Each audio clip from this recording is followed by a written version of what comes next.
السلام علیکم ورحمۃ اللہ۔ شیخ صاحب سوال یہ ہے میرا کہ 2 سال کا بیٹا فوت ہو گیا، ایک بیٹا زندہ ہے ایک ساتھی کا، تو اب جو بیٹا 2 سال کی عمر میں فوت ہو گیا اس کے پاس اس ٹائم طاقت نہیں تھی عقیقہ کرتا، تو ابھی وہ کرنا چاہتا ہے عقیقہ،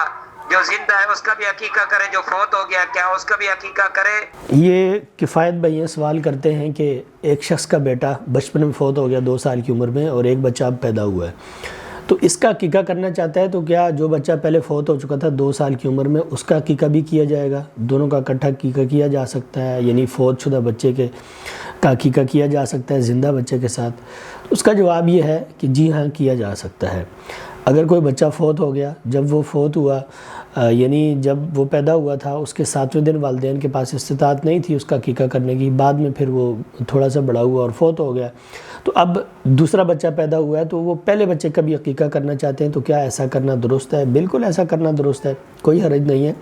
نبی کریم صلی اللہ علیہ وسلم کا فرمان ہے کل غلام مرتہن، ہر بچہ جو پیدا ہوتا ہے وہ مرہون ہوتا ہے، معلق ہوتا ہے جب تک اس کا عقیقہ نہیں کیا جاتا، جب تک اس کی طرف سے 7ویں دن خون نہیں بہا دیا جاتا،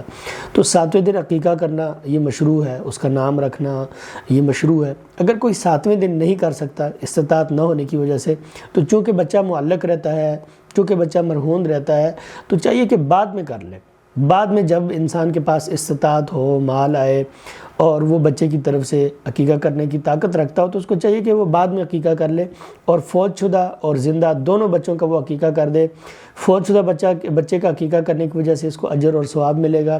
اور انشاءاللہ وہ بچہ صحیح طور پر آزاد ہو کر اس کی قیامت کے روز بخشش اور مغفرت کی سفارش کرے گا۔ اور جو بچہ زندہ ہے اس کی طرف سے وہ 2 جانور کر دے، فوت شدہ کی طرف سے بھی وہ 2 کرے،